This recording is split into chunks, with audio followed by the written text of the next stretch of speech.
വെളുക്കാൻ വേണ്ടി ഗ്ലൂട്ടാത്തയോൺ ഉപയോഗിക്കുന്നത് ട്രെൻഡായി മാറിയിരിക്കുകയാണ്. സെലിബ്രിറ്റികളിൽ ചിലരൊക്കെ ഇതേക്കുറിച്ച് പറഞ്ഞ് വീഡിയോകളും ചെയ്തിരുന്നു. അത്ര സേഫായിട്ടുള്ളൊരു കാര്യമല്ല അതെന്നായിരുന്നു ഡോക്ടർമാർ പറഞ്ഞത്. അവതാരകയും അഭിനേത്രിയുമായ ശില്പ ബാലിയും ഗ്ലൂട്ടാത്തയോണിനെക്കുറിച്ച് പറഞ്ഞ് വീഡിയോ ചെയ്തിരുന്നു. അത്യാവശ്യം സാമ്പത്തിക സ്ഥിതിയൊക്കെ ഉണ്ടായിട്ടും എന്തിനാണ് ആളുകളെ പറ്റിച്ച് കാശുണ്ടാക്കുന്നതെന്നായിരുന്നു വിമർശനം. മൂപ്പൻസ് വ്ലോഗിലൂടെയായി ശരത് പരമേശ്വറും ഇതേക്കുറിച്ച് സംസാരിച്ചിരുന്നു. കർമ്മ എന്നൊരു കാര്യമുണ്ടെന്ന് ഇവരെന്താണ് ഓർക്കാത്തതെന്നായിരുന്നു ശരത്തിൻ്റെ ചോദ്യം.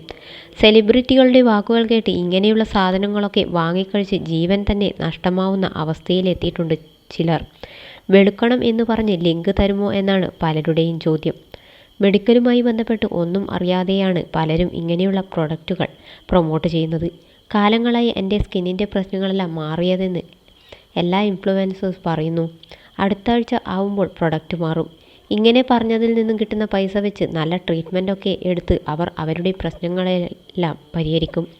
ഗ്ലൂട്ടാത്തയോണിന് സൈഡ് എഫക്റ്റ് ഇല്ലെന്നായിരുന്നു ശില്പ ബാല പറഞ്ഞത്. മാസങ്ങളായി ഇത് ഉപയോഗിക്കുന്നുണ്ട്. എല്ലാ ദിവസവും ഒരെണ്ണം വെച്ചാണ് ഉപയോഗിക്കുന്നത്. 2 മാസം കൊണ്ട് തന്നെ മാറ്റം കാണാൻ കഴിയും എന്ന് ശില്പ ബാല പറഞ്ഞിരുന്നു. നിങ്ങൾ എങ്ങനെയാണ് ഇത് പ്രൊമോട്ട് ചെയ്യുന്നത്? അത് ഏതൊക്കെ ആൾക്കാർക്ക് ഉപയോഗിക്കാം? ഏതൊക്കെ സാഹചര്യങ്ങളിൽ ഒഴിവാക്കണം? എത്ര വയസ്സുള്ളവർക്ക് കഴിക്കാം? ഇതൊക്കെ ആര് പറഞ്ഞു കൊടുക്കും? ഇങ്ങനെയുള്ള വീഡിയോകളൊക്കെ കണ്ട് ഡോക്ടറെ പോലും കാണാതെ ഇത് മേടിച്ച് കഴിക്കും. സ്കിൻ കെയർ ഡോക്ടേഴ്സിനെ പോലും കാണാതെയാണ് ഇങ്ങനെയുള്ള സാധനങ്ങൾ വാങ്ങിക്കഴിക്കുന്നത്. എനിക്ക് ഇടയ്ക്കൊരു മെസ്സേജ് വന്നിരുന്നു. തൻ്റെ കുടുംബത്തിലെ ഒരാൾ ഇങ്ങനെയുള്ള പ്രൊഡക്റ്റ് വാങ്ങി ഉപയോഗിച്ചതും അതിനുശേഷം വയ്യാതായതിനെക്കുറിച്ചും പറഞ്ഞായിരുന്നു വോയിസ് മെസ്സേജ്. സ്കിന്നിൽ ഡാർക്ക് കളർ വരുന്നുണ്ടായിരുന്നു. അത് മാറ്റുന്നതിന് വേണ്ടിയാണ് ഇങ്ങനെ ചെയ്തത്. എന്തൊക്കെയോ പരസ്യങ്ങൾ കണ്ട് ആരോടും പറയാതെയാണ് വാങ്ങിക്കഴിക്കാൻ തുടങ്ങിയത്.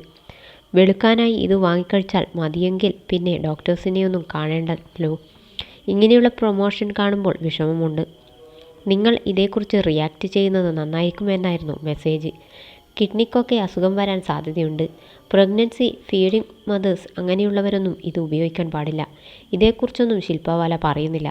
വെളുക്കാൻ വേണ്ടി മാത്രം ഗ്ലൂട്ടാത്തയോൺ എടുക്കുന്നത് ഭാവിയിൽ പ്രശ്നങ്ങളുണ്ടാക്കും എന്നായിരുന്നു ഒരു ഡോക്ടർ പറഞ്ഞത്. ആൻറ്റി ഓക്സിഡൻറ്റ്സ് നമ്മുടെ ഫ്രൂട്ട്സിലൂടെ ലഭിക്കും. ഭക്ഷണ കാര്യങ്ങൾ ശ്രദ്ധിച്ചാൽ മതിയാവും എന്നായിരുന്നു ഒരു ഡോക്ടർ പറഞ്ഞത്. ഇതൊക്കെ കേട്ടെങ്കിലും ആളുകൾ മാറ്റി ചിന്തിക്കട്ടെ എന്ന് കരുതിയാണ് ഒരു പണിയുമില്ലാതെ ചെയ്യുന്നതെന്നും മൂപ്പൻ വിശദീകരിച്ചിരുന്നു.